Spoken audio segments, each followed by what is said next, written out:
Hello friends, कैसे हैं आप सभी लोग। उम्मीद है सभी लोग बहुत अच्छे होंगे। तो जैसा कि आपको पता है कि हमारी इस क्लास में चल रही है थ्योरी की क्लासेस, जो कि हम कर रहे हैं अपनी ईवीएस की एनसीईआरटी बेस्ड थ्योरी। यहाँ से आपके क्वेश्चंस 15 पूछे जाते हैं एग्जाम में, 15 से 20 भी हो सकते हैं एनसीईआरटी बेस्ड।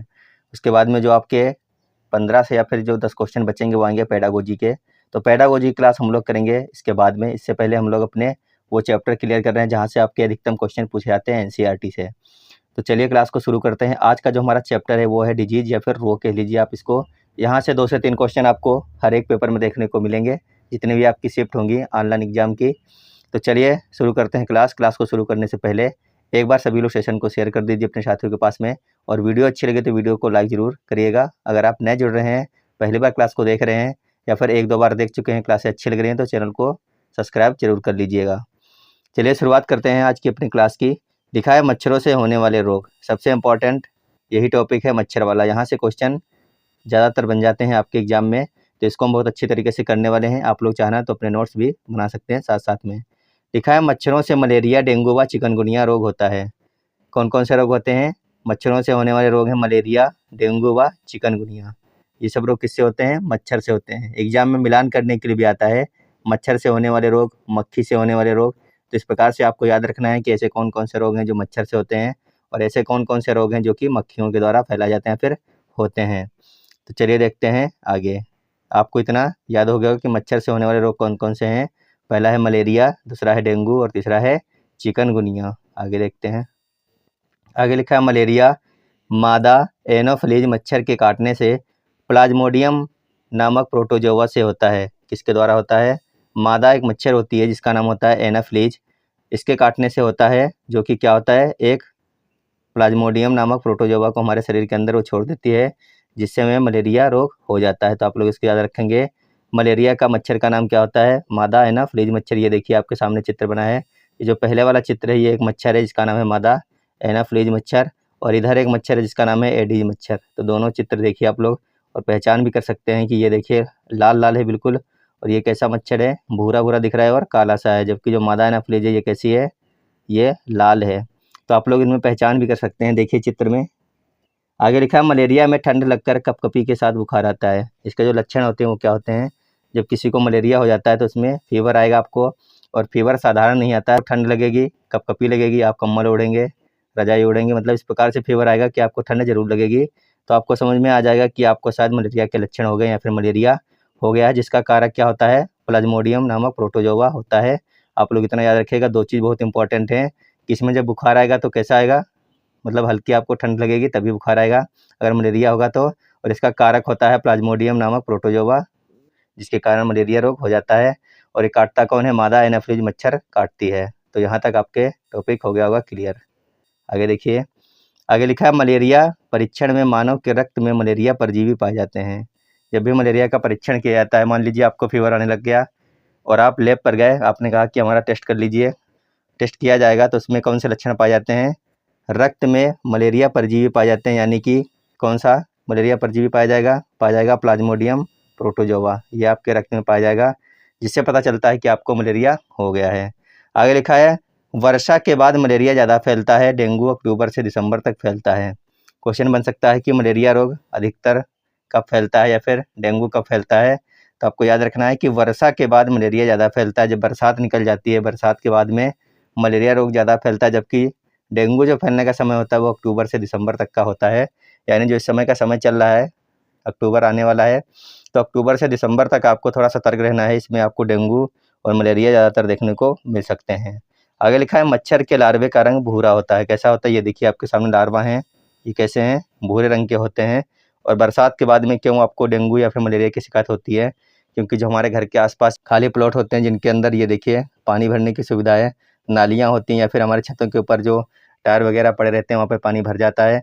ये जो डेंगू होता है, लार्वा होता है, ये स्वच्छ पानी में ही पैदा होता है। तो इसीलिए आपको क्या करना है, अपने घर के आसपास में पानी इकट्ठा नहीं होने देना है बरसात में, वो भी स्वच्छ पानी बिल्कुल भी ना इकट्ठा होने दें, क्योंकि उसी में जो है डेंगू का जो लार्वा होता है वो विकसित होता है। आपको इतना याद रखना है। आगे चलते हैं, देखते हैं आगे क्या लिखा हुआ है। आगे लिखा है मलेरिया की दवा कुनेन यानी कि शिनकोना पेड़ की छाल से बनाई जाती है। किससे बनाई जाती है? मलेरिया की दवा जो होती है वो होती है कुनेन, जो किससे बनाई जाती है? सिनकोना पेड़ की छाल से बनाई जाती है। पहले के ज़माने में लोग क्या करते थे, ये जो पेड़ है आपके सामने, ये देखिए आपके सामने जो पेड़ है वो आपको ऊपर का भाग दिखाया गया, इसमें पत्ती और फूल हैं, जबकि इसकी जो छाल है वो तना से प्राप्त की जाती है। ये देखिए इसकी छाल है, तो इसकी छाल से जो मलेरिया की दवा बनाई जाती है इसको क्या कहते हैं, कुनैन। और सिनकोना ये जो पेड़ है इसी की छाल निकाली जाती है। पहले के लोग क्या करते हैं, इस छाल को निकाल के कूट करके उबाल करके इसका पानी पिया करते थे मलेरिया हो जाने पर, जबकि आज जो है वो इसकी छाल से दवा बना ली गई है, जिसको हम कहते हैं कुनैन। तो आप लोग इसको भी याद रखिएगा, बहुत बार एग्जाम में बनते हैं, सीटेट के एग्जाम में भी बनेंगे, और जो आपके उसके बाद में एग्जाम होते हैं उसमें भी कई सारे क्वेश्चन आपको मलेरिया या फिर मच्छरों से संबंधित देखने को मिल जाते हैं। तो इम्पोर्टेंट टॉपिक है, आराम से पढ़िएगा, लास्ट में हम लोग क्वेश्चन भी करेंगे इनसे रिलेटेड। तो अंतिम तक क्लास में बने रहिएगा। क्लास अच्छी लग रही है तो वीडियो को लाइक भी कर लीजिएगा सभी लोग। आगे लिखा है, डेंगू का मच्छर साफ पानी में अंडे देता है। हम लोग अभी बात कर चुके हैं कि जो डेंगू का मच्छर होता है वो कहाँ पे अंडे देता है, वो बिल्कुल साफ़ पानी में ही अंडे देगा, ये नहीं कीचड़ वाले पानी में दे दे या फिर ऐसी जगह दे दे। इसीलिए कहते हैं कि अपने घर के आसपास जो पानी इकट्ठा होता है, स्वच्छ पानी, उसको आप लोग इकट्ठा ना होने दें। चलते हैं आगे। आगे लिखा है, मलेरिया के विषय में पुरानी अवधारणा थी कि गंदगी में जहरीली गैसों से यह बीमारी फैलती है। बहुत पहले के लोग, जब हमारे पास टेस्ट करने की मशीन नहीं थी या फिर जब तक ये सिद्ध नहीं हुआ था मलेरिया कैसे फैलता है, जब तक हमारी जो अवधारणा थी वो यही थी कि जो हमारे आसपास पॉलीथीन पड़ी हैं या फिर जो सामान पड़ा है, कचरा पड़ा है, उनमें से जहरीली गैस निकलती हैं, उन्हीं के कारण यह बीमारी फैलती है। कौन सी? मलेरिया की बीमारी। किससे फैलती है? क्योंकि बरसात के बाद में फैलती है। लोगों का मानना था कि जब बरसात होकर निकल जाती है, जब मौसम थोड़ा सा सही होता है, उसके बाद में ज़मीन से भाप बन के ऊपर जाता है, तो जो प्लास्टिक होती है या फिर जो कचरा होता है वहाँ से जहरीली गैसें निकलती हैं, उन्हीं के द्वारा ये बीमारी फैल जाती है समाज में। तो फिर आगे देखिए क्या लिखा है, तालाब में मच्छरों के लार्वा को खाने हेतु गेम्बूसिया मछली पाली जाती है। जो तालाबों में मच्छर होते हैं उनके लार्वा को खाने के लिए कौन सी मछली अधिकतर लोग पालते हैं? गेम्बूसिया मछली पालते हैं। ये देखिए ये क्या करती है मछली, ये मच्छरों के लार्वों को खाती रहती है, जिससे क्या होते हैं, मच्छर कम हो जाते हैं। आगे लिखा है, तेल भी डाला जाता है जिससे O2 समाप्त हो जाती है। तालाबों में या फिर नालियों में आपने देखा होगा कि लोग बोलते हैं केरोसिन का तेल डाल देने से मच्छर मर जाते हैं। तो ऐसा इसलिए होता है क्योंकि पानी के ऊपर तैरने लगती है, जिससे ऑक्सीजन का लेवल समाप्त हो जाता है और जो उसके अंदर लार्वा होते हैं वो क्या होते हैं, मर जाते हैं पानी के अंदर ही। या फिर हम मछली भी पाल सकते हैं, मच्छर के लार्वा मछली जो होती हैं वो खा जाती हैं। कई बार पूछा भी जाता है कि पुराने समय के लोगों में मलेरिया के लिए क्या अवधारणा थी। तो पुराने समय के लोग ये चीज़ सोचते थे कि मलेरिया जो होती है वो हमारे आसपास के कूड़ा कचरे से निकलने वाली जहरीली गैसों से होती है। ये अवधारणा थी पुराने लोगों में, क्योंकि आपके NCERT में बहुत ही डिटेल में दिया गया है मच्छरों से संबंधित, तो आपको पढ़ना बहुत ज़रूरी है, क्वेश्चन देखने को मिल सकता है। आगे देखते हैं। आगे आप लोगों के लिए आपको पता है कि हमारा ऐप है मास्टर्स अड्डा लर्निंग ऐप। यहाँ पर आपको ये जो क्लासेस चल रही हैं इसकी PDF भी मिल जाएगी, और यहाँ पर आपको जो आपके पेपर हैं, जो आप भटकते रहते हैं, रोज़ कमेंट करते हैं कि प्रीवियस ईयर पेपर कहाँ से मिलेंगे, कैसे लगाएं, तो आपको हमारे इसी ऐप के ऊपर मिल जाएंगे। आपको डाउनलोड करना है गूगल प्ले स्टोर से मास्टर्स अड्डा लर्निंग ऐप, और यहाँ पर आपको हमारी इस क्लासों के साथ साथ में और क्या मिलने वाला है, जितनी भी आपकी NCERT बुक है क्लास 3 से लेकर के क्लास 8 तक की, बिल्कुल निःशुल्क में आप यहाँ पर पढ़ सकते हैं। और आपको ख़रीदना है हमारा EVS का हो गया, हिंदी का है, और CDP का भी है, सामाजिक विज्ञान का भी है, जिसकी कीमत 100 रुपये है, जबकि जो CDP का है उसकी 150 रुपये रखी गई है। हिंदी और EVS का अगर आप बाय करते हो तो सामाजिक विज्ञान का जो नोट्स है तो आपको वो फ्री में मिलने वाला है। तो देर ना कीजिए, तुरंत डाउनलोड कीजिए मास्टर्स अड्डा लर्निंग ऐप। देखते हैं आगे हमारा लिखा है, रोनाल्ड रॉस के बारे में देखिए, इन्होंने क्या खोज की थी और कैसे की थी। लिखा है, रोनाल्ड रॉस ने खोज की मलेरिया मच्छर के काटने से होता है। इन्होंने बताया कि मलेरिया कैसे होता है। मलेरिया जो हमारे आसपास की जहरीली गैसें निकलती बरसात के बाद में, उससे नहीं होता है, बल्कि किससे होता है, मलेरिया होता है मच्छर के काटने से। ये खोज किसने की थी? रोनाल्ड रॉस ने की थी ये खोज की मलेरिया मच्छर से ही होता है, ना कि जहरीली गैसों से। आगे लिखा है, इसका पता उन्होंने सिकंदराबाद के अस्पताल में लगाया था। कहाँ पे लगाया था? इस चीज़ का पता उन्होंने कहाँ लगाया था? सिकंदराबाद के अस्पताल में लगाया था कि जो मलेरिया होता है वह मच्छर के काटने से होता है। आगे लिखा है, 1902 में उन्हें इस पर नोबेल पुरस्कार दिया गया था। कब दिया गया था? 1902 में उन्हें इस खोज के लिए नोबेल पुरस्कार भी दिया गया था कि मलेरिया जो होता है वो मच्छर से ही होता है, ना कि जहरीले गैसों से। तो आप लोग याद रखिएगा, दोनों पॉइंट बहुत ही इंपॉर्टेंट हैं और एग्जाम में स्टेटमेंट और कथन के रूप में क्वेश्चन बनते हैं इससे संबंधित। तो इन्होंने इसकी खोज की थी सिकंदराबाद अस्पताल में। इनका नाम है रोनाल्ड रॉस, और इनको 1902 में नोबेल पुरस्कार दिया गया था मलेरिया मच्छर से काटने से होता है इसकी खोज के लिए। आगे देखिए लिखा है, इन मच्छरों का रंग भूरा व पंख कैसे होते हैं? छींटदार होते हैं। ये जो मच्छर होते हैं इनका देखिए, ये देखिए इनके लार्वा का रंग कैसा है? भूरा होता है, और इनके जो पंख होते हैं उसका रंग छींटदार होता है। उनके पेट में जीवाणु रहते हैं, और जीवाणु कौन से होते हैं? अभी हम लोग बात भी कर चुके हैं। प्रोटोजोआ जो जीवाणु होता है वो कहाँ होता है, इनके पेट के अंदर रहता है, और जब ये लोग हमारा रक्त पीने आते हैं तो उसके माध्यम से वो जीवाणु हमारे शरीर के अंदर प्रवेश कर जाता है, फिर में मलेरिया हो जाता है। आप लोग इनको याद रखिएगा, बहुत इंपॉर्टेंट क्वेश्चन बन सकता है कि इन मच्छरों का रंग भूरा होता है, इनके पंख कैसे होते हैं, छींटदार होते हैं, और जो जीवाणु होता है प्लाज्मोडियम प्रोटोजोआ उनके कहाँ पे रहता है, पेट में रहता है। आगे लिखा है 1905 में इनकी मृत्यु हो गई, इनको नोबेल पुरस्कार 1902 में दिया गया था। उसके बाद में 1905 में रोनाल्ड रॉस की जो है मृत्यु हो गई थी। आप लोग ये भी याद रखिएगा, 1905 में इनकी मृत्यु हुई थी। चलते हैं आगे। आगे देखिए लिखा है अनीमिया के कारण, यहाँ से भी बहुत बार क्वेश्चन बना है। अनीमिया कह लीजिए, एनीमिया कह लीजिए, एक ही बात है। लिखा है रक्त में हीमोग्लोबिन की कमी से एनीमिया होता है। जिसके कारण होता है, जब हमारे रक्त में हीमोग्लोबिन की कमी हो जाती है उसके कारण कौन सा रोग हो जाता है, एनीमिया हो जाता है। महिलाओं में हीमोग्लोबिन की रक्त में सामान्य मात्रा 12 से 16 ग्राम प्रति सेंटीमीटर होती है। कितनी होती है महिलाओं के अंदर? अगर हीमोग्लोबिन की बात की जाए तो सामान्य मात्रा यानी कि एक नॉर्मल, जब महिला जो है एनीमिया से ग्रसित नहीं होगी, एनीमिया की रोगी नहीं होगी, वह मात्रा होती है 12 से 16 ग्राम प्रति सेंटीमीटर। तो आप लोग इसको याद रखिएगा। ये भी पूछ सकता है क्वेश्चन में कि अगर किसी महिला को एनीमिया है तो उसका रक्त जो है उसकी सामान्य मात्रा कितनी होगी हीमोग्लोबिन की, इसमें 12 से कम है तो उसको एनीमिया हो चुका है, यानी कि उसको कमी है हीमोग्लोबिन की। अगर 12 से 16 के बीच में है तो वो सही है, स्वस्थ है, उसको कोई दिक्कत नहीं है। तो कुछ भी क्वेश्चन बन सकता है, आप ये नहीं कह सकते कि ये नहीं पूछा जाएगा। तो सारी चीज़ें आपको डिटेल में पढ़नी है और अच्छी तरीके से याद भी रखना है, लिख भी सकते हैं आप लोग हैं। महिलाओं के अंदर जो है हीमोग्लोबिन की सामान्य मात्रा यानी एक स्वस्थ महिला के अंदर 12 से 16 ग्राम प्रति सेंटीमीटर देखने को मिलेगी आपको। नीचे एक देखिए रिपोर्ट दी गई है। रिपोर्ट है एक आरती नामक लड़की की जिसकी उम्र है 12 साल का हीमोग्लोबिन कम हो गया था। ये देखिए लिखा है 8 ग्राम प्रति सेंटीमीटर, इतना हो गया था, यानी कि इसको एनीमिया रोग हो गया था। यहाँ पे लिखा है एनीमिया, अनीमिया लिखा है देखिए। फिर उसके 2-3 महीने के बाद में दूसरी 8 की जगह पे यहाँ पे लिखा है 10.5। ये देखिए लिखा है 10.5, यानी कि अभी भी उसका जो रोग है वो ठीक नहीं हुआ है। एनीमिया ठीक कब होगा, जब उसका 12 से ऊपर हो जाएगा या फिर 12 हो जाएगा। यहाँ पे देखिए लिखा है 12 से 16 ग्राम प्रति सेंटीमीटर होता है, जबकि उसकी जब पहली रिपोर्ट आई थी उसमें 8 ग्राम प्रति सेंटीमीटर था। जब दूसरी रिपोर्ट आई उसमें 10.5 ग्राम प्रति सेंटीमीटर हो गया है, लेकिन अभी तक उसका जो रोग है एनीमिया का वो ख़त्म नहीं हुआ है। इसका जो कारण होता है वो होता है रक्त में हीमोग्लोबिन की कमी। आप लोग इसको याद रखिएगा, बहुत ही अच्छे तरीके से क्वेश्चन बन जाएगा। आगे देखिए लिखा है हीमोग्लोबिन अथवा लोहे की कमी को या फिर कमी से एनीमिया होता है। किससे होता है, हीमोग्लोबिन या फिर लोहे की कमी से एनीमिया रोग हो जाता है। हीमोग्लोबिन में लोहा तथा क्लोरोफिल में मैग्नीशियम होता है। जो आपका हीमोग्लोबिन होता है इसमें लोहा होता है तथा जो आपका क्लोरोफिल होता है इसमें मैग्नीशियम होता है। यहाँ पे आपके सामने दो देखिए हाथ दिखाए गए हैं, एक नॉर्मल हाथ है और एक रोगी का हाथ है। ये देखिए आपको लाल लाल सा दिख रहा होगा, और यहाँ ब्लड का एक आपको वो दिखाया गया सैंपल। इसके अंदर देखिए कितने सारे बिंदु लगे हुए हैं। यहाँ पे देखिए लाल वाले जो रक्त कणिकाएं वो कितनी कम हो गई हैं। यहाँ पे जो आपको हाथ दिख रहा है पीला पीला सा, इसके अंदर हीमोग्लोबिन की मात्रा कम हो चुकी है। और जो ये हाथ है ये एक सामान्य हाथ है, यानी इसके अंदर हीमोग्लोबिन जितना चाहिए था उतना है। तो ये पहचान होती है, जिसको हीमोग्लोबिन कम हो जाएगा, जिसको एनीमिया हो जाएगा उसका हाथ हो जाएगा पीला पीला सा, और जो व्यक्ति सामान्य होगा उसका हाथ कैसा रहता है, लाल लाल सा होता है। तो आप इससे भी पहचान कर सकते हैं बहुत ही मोटे तौर पर। देखते हैं आगे। आगे लिखा है गुड़, आंवला व पत्तेदार सब्जियों में आयरन होता है। किन में होता है, गुड़ में होता है, आंवला होता है, आपकी सरसों हो गया, पालक हो गया, इनमें सब में क्या होता है, इनमें सब में होता है बहुत ही ज़्यादा आयरन। तो जितने भी हरी पत्तेदार सब्जियां हैं, पालक, गुड़, आंवला, ये सब, इनमें सब में बहुत ही प्रचुर मात्रा में आंवला, गुड़ और पत्तियों में ये जो सब्जियां होती हैं पत्तेदार सब्जियां, इनमें प्रचुर मात्रा में आयरन पाया जाता है। तो अब ये जो क्वेश्चन है कई बार बना था आपके पिछले एग्जाम में, मिलान करने के लिए आया था कि निम्न में से सबसे ज़्यादा आयरन किस में पाया जाता है। तो गुड़, आंवला और पत्तेदार सब्जियों में सबसे ज़्यादा आयरन पाया जाता है। इसको आप नोट कर सकते हैं अगर आपको नहीं पता है। अगर पता है तो आपका रिवीजन हुआ जा रहा है साथ साथ में।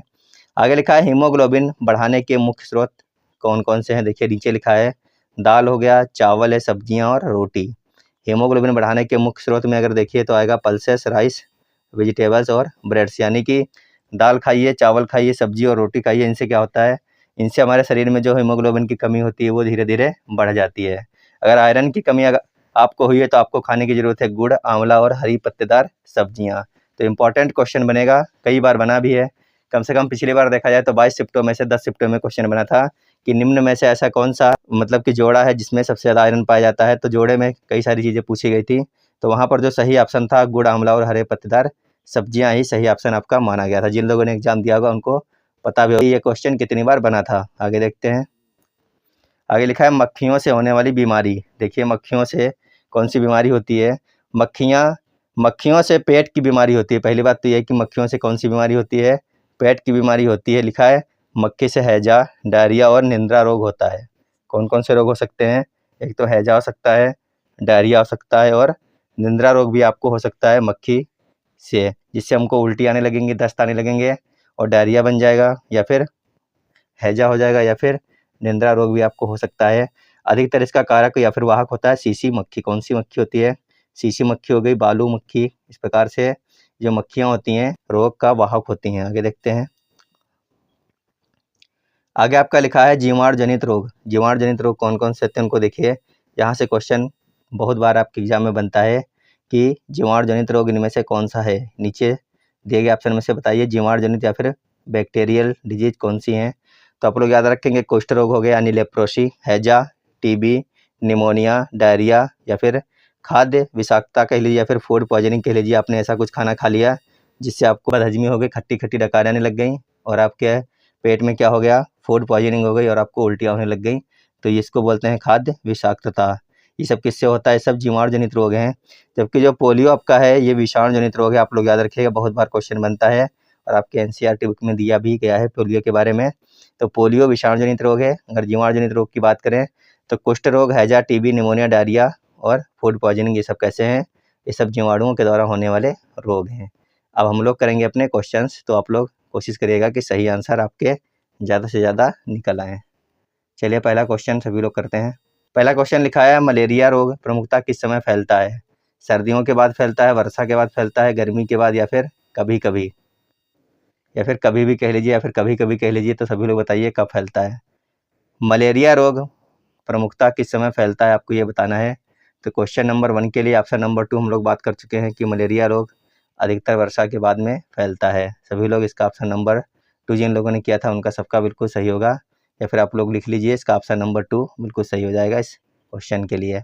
अगला क्वेश्चन है क्वेश्चन नंबर 2 लिखा है निम्नलिखित में से किस रोग के प्रति पुरानी अवधारणा थी कि यह रोग गंदगी व जहरीले गैसों से फैलता है। पहला ऑप्शन है टाइफाइड, दूसरा है चेचक, तीसरा है मलेरिया, चौथा है हैजा। तो क्वेश्चन पढ़िए और सही आंसर करने की कोशिश कीजिए, कौन सा सही आंसर हो जाएगा इस क्वेश्चन के लिए।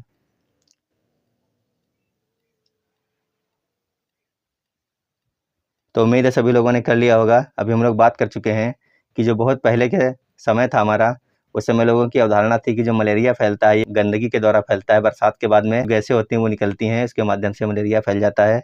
तो ऑप्शन नंबर 3 जो है बिल्कुल सही है इस क्वेश्चन के लिए। अगला क्वेश्चन है उस वैज्ञानिक का नाम है जिसने सर्वप्रथम मच्छरों के पेट के अंदर ताका झांक की या फिर ताक झांक की और यह सिद्ध किया कि मलेरिया मच्छर से फैलता है। सभी लोग बताइएगा। अभी हम लोग बात कर चुके हैं, बहुत अच्छे तरीके से अपनी थ्योरी क्लियर कर चुके हैं और जितने भी क्वेश्चन बनते हैं वो क्वेश्चन भी हम लोग करने वाले से संबंधित हैं।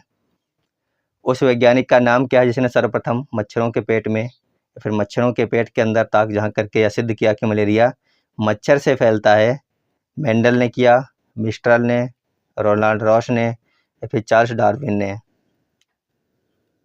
तो क्वेश्चन नंबर 3 के लिए ऑप्शन नंबर 3 आपका बिल्कुल सही हो जाएगा। रोनाल्ड रॉस ने, और इनको 1902 में इसके लिए नोबेल पुरस्कार भी दिया गया था और इनकी 1905 में मृत्यु हो गई थी।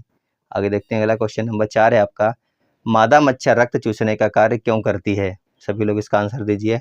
हमने अभी बात की थी जो आपका मलेरिया है ये मादा मच्छर के काटने से होता है। ये जो मादा मच्छर होती है ये रक्त चूसने का कार्य करती ही क्यों है, जबकि जो नर मच्छर होता है वो रक्त नहीं पीता है। तो मादा मच्छर को क्या जरूरत पड़ती है रक्त पीने की, आपको ये बताना है। पहला ऑप्शन लिखा है मलेरिया फैलाने के लिए, दूसरा ऑप्शन संक्रमण फैलाने के लिए, तीसरा ऑप्शन है अपने जीवन को बचाने के लिए, चौथा ऑप्शन है अंडे देने के लिए। मादा मच्छर रक्त चूसने का कार्य क्यों करती है आपको ये बताना था क्वेश्चन नंबर 4 के लिए। तो इसका ऑप्शन नंबर 4 बिल्कुल सही हो जाएगा। मादा मच्छर रक्त इसलिए चूसती है क्योंकि वो अपने अंडे देती है, उसके लिए इसको रक्त चूसने की ज़रूरत पड़ती है।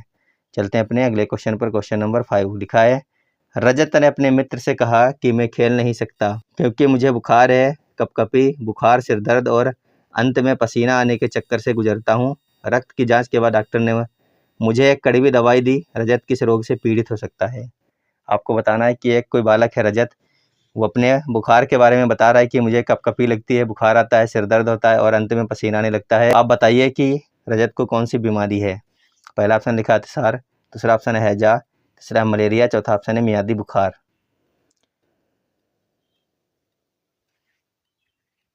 तो अभी हम लोग बात किए थे मलेरिया के बारे में कि इसमें जब आपको बुखार आएगा तो साधारण बुखार नहीं आता है, आपको ठंड भी लगेगी। तो यहाँ पर भी लिखा है कि ठंड लगती है, बुखार आता है, सिर दर्द होता है। तो इसका आंसर हो गया ऑप्शन नंबर 3, क्या हो गया? मलेरिया बिल्कुल सही आंसर इस क्वेश्चन के लिए। जिन लोगों ने ऑप्शन नंबर 3 किया था उनका सबका बिल्कुल सही आंसर हो जाएगा मलेरिया। अगला क्वेश्चन है क्वेश्चन नंबर 6, लिखा है वायरस संक्रमण से होने वाला रोग है। ऐसा कौन सा रोग है जो वायरस संक्रमण से होता है? टाइफाइड हो गया, कालरा है, जुकाम है या फिर मलेरिया है? वायरस से होने वाला रोग इनमें से कौन सा है? तो वायरस से होने वाला रोग है जुकाम। कौन सा है? जुकाम जो है आपका वो वायरस के द्वारा होता है, आप लोग इसको याद रखिएगा। कई बार क्वेश्चन आपके एग्जाम में ही बन चुका है, सीटेट के एग्जाम में। अगला क्वेश्चन है रक्त की जांच द्वारा किसकी उपस्थिति में मलेरिया की पहचान होती है? मान लीजिए आपको मलेरिया हो गया है या फिर नहीं हुआ है, इसके लिए जब आप जांच करवाने जाओगे लैब पर, तो वहाँ पर किसकी उपस्थिति से ये पता चलता है कि आपको मलेरिया है या फिर नहीं है? पहला ऑप्शन है रक्त में क्षतिग्रस्त यकृत कोशिकाएं, दूसरा ऑप्शन है रक्त में मच्छर के लार्वे, तीसरा ऑप्शन है रक्त लाल कोशिकाओं में बच्ची के अंडे, जबकि चौथा ऑप्शन है लाल रक्त कोशिकाओं में मलेरिया परजीवी यानी कि प्लाज्मोडियम का मिलना। तो काफ़ी आसान क्वेश्चन था, सभी लोगों ने आंसर कर भी लिया होगा।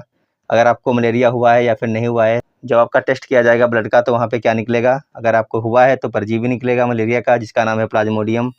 अगर नहीं हुआ है तो फिर नहीं निकलेगा, यानी ऑप्शन नंबर 4 बिल्कुल सही है।